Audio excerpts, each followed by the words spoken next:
In any event, so we had an announcement here this week by the Premier. The announcement was that everything is going to be turned over to the Public Utilities Board. The Public Utilities Board is going to look at the demand for power. They're going to look at the cost of Muskrat Falls. And all of this is wonderful. It's great, that the Premier has done this. Only problem is it's 3 years too late. This should have happened 3 years ago. Instead of that, 3 years ago, the government hired Ernst & Young to do a report. And in that report, they were asked to look at costs. They were asked to look at schedules, but they weren't asked the fundamental question, is this the right thing to do? Is Muskrat Falls the right thing? Is it the right solution for our needs? And that question was never posed.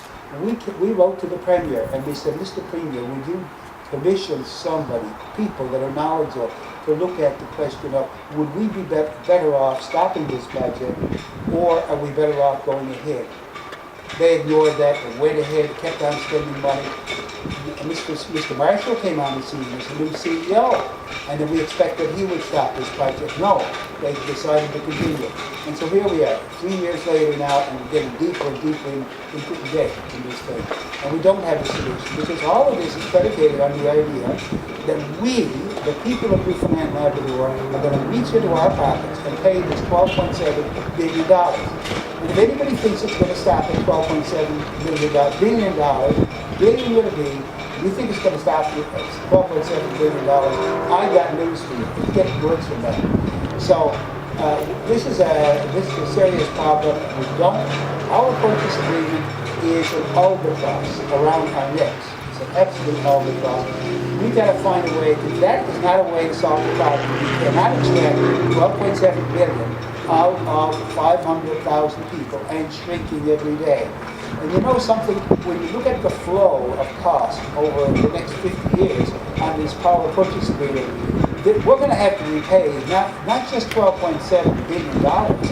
It works up to $78.5 billion we're going to have to pay based on these annual payments, beginning at $800 million a year. The $800 million a year, as was pointed out today in the Evening Telegraph, is close to the amount of money we're getting out of the offshore oil and gas right now. A few years ago, we were getting more, but now we're getting, the amount of money is just a little less than $1 billion a year. That's about the order of magnitude that Muskrat Falls is going to cost us. So the power purchase agreement is not the way to go. What we have to do is we've got to go back and we've got to look at alternative ways. The ratepayers should not have to pay anything other than the least cost way of providing electrical energy. We've given away the power of Muskrat Falls to Nova Scotia. And the price at which they're accessing that power is based upon market prices in New England. Now that we've got a connection to Nova Scotia via the Maritime Treaty, I'm saying we should be able to get access to power at the same market price. We shouldn't have to pay any more than the Nova Scotians have to pay. Dr. Freeman,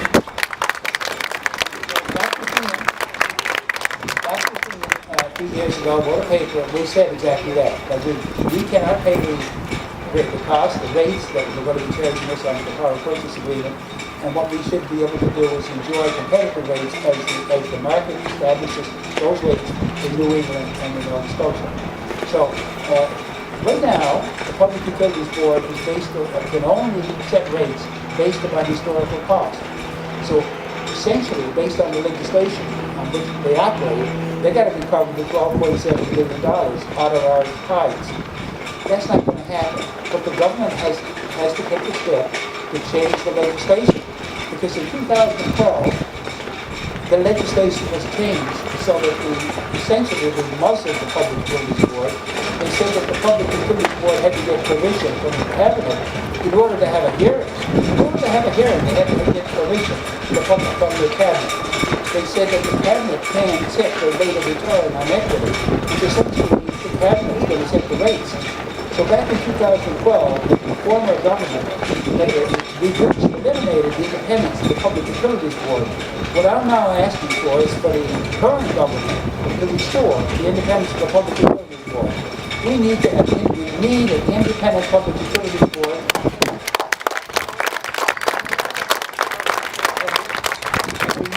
We need to restore the powers of the board so they can actually decide what is the least cost power, and then the cost, the improved cost of Muscat Falls will not have to be on our shoulders as ratepayers and consumers.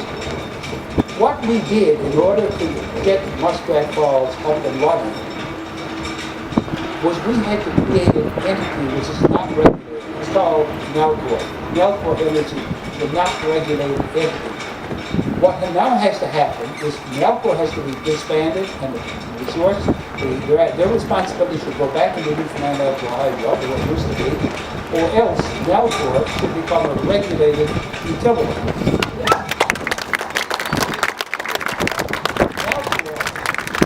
NELCOR continues as a monopoly. We're back into the 19th century.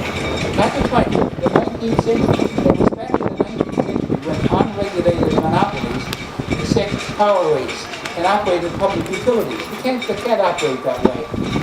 Public utility tribunals are set up as a substitute for competition. They're not perfect, but that's what they're there for, in order to maintain some kind of competitive rates, to keep rates down, to keep costs low. They can't do that if they have no power. So we need a public utilities board that has the power, and we need to get rid of the monopoly. We cannot have a monopoly. We've got to get rid of the monopoly power of NELCOR. And after 3 years, it's time for this government to do something about that.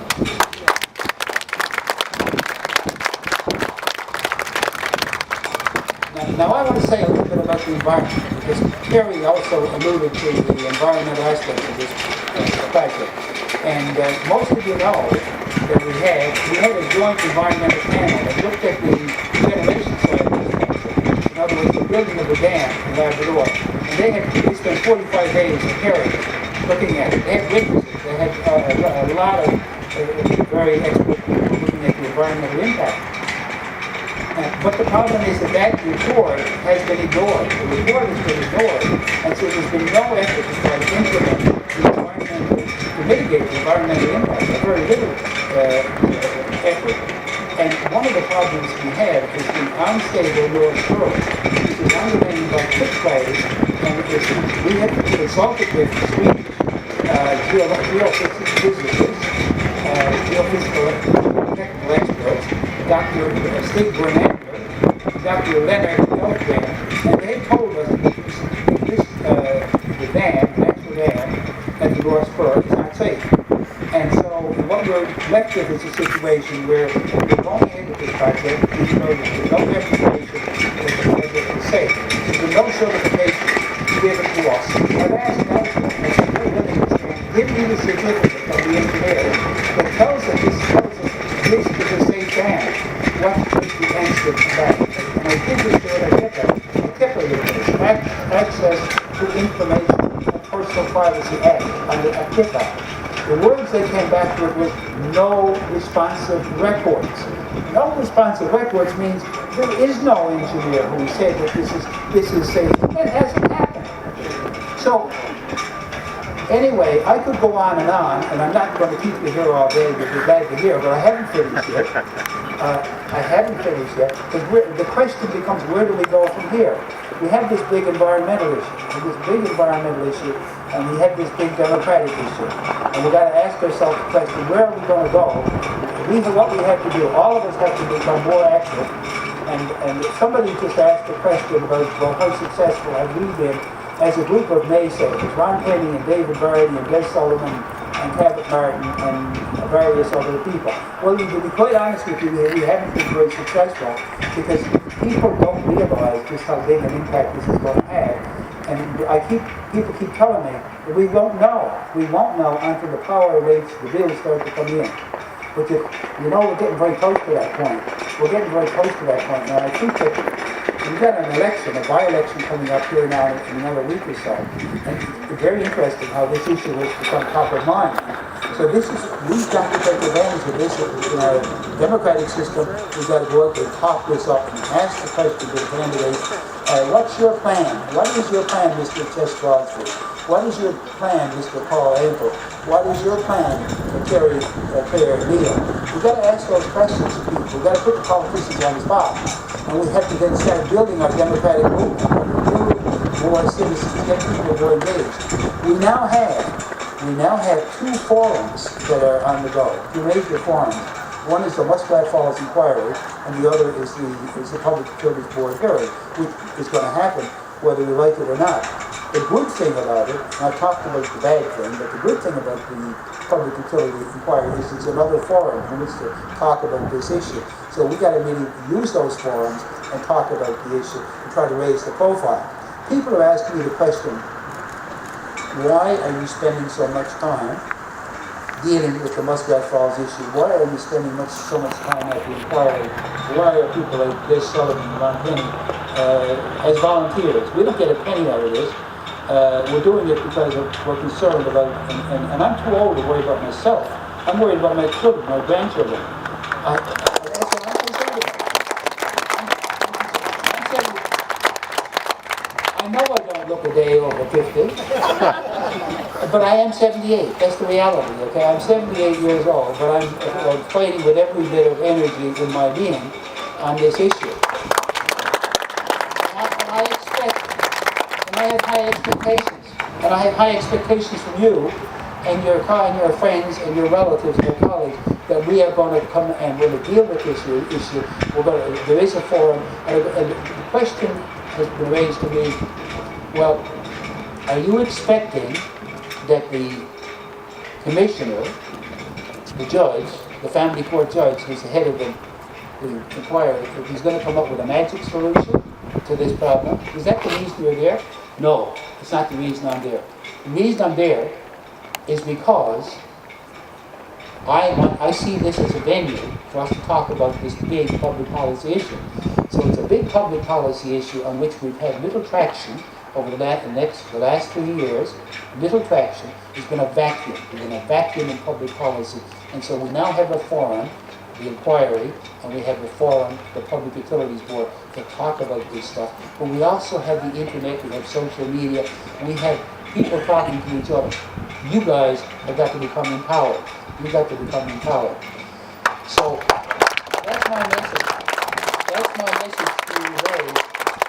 That's my message to you today is we have to become empowered, and we have to study up on this. We have to understand what the issues are, and we got to speak up. We got to speak up so that our political leaders understand what's being said. And we got to start thinking as well about how we should be exercising our democratic rights more effectively. Because I really believe the more I see about the strength of our political parties, and I see this not only in Newfoundland and Labrador, but I see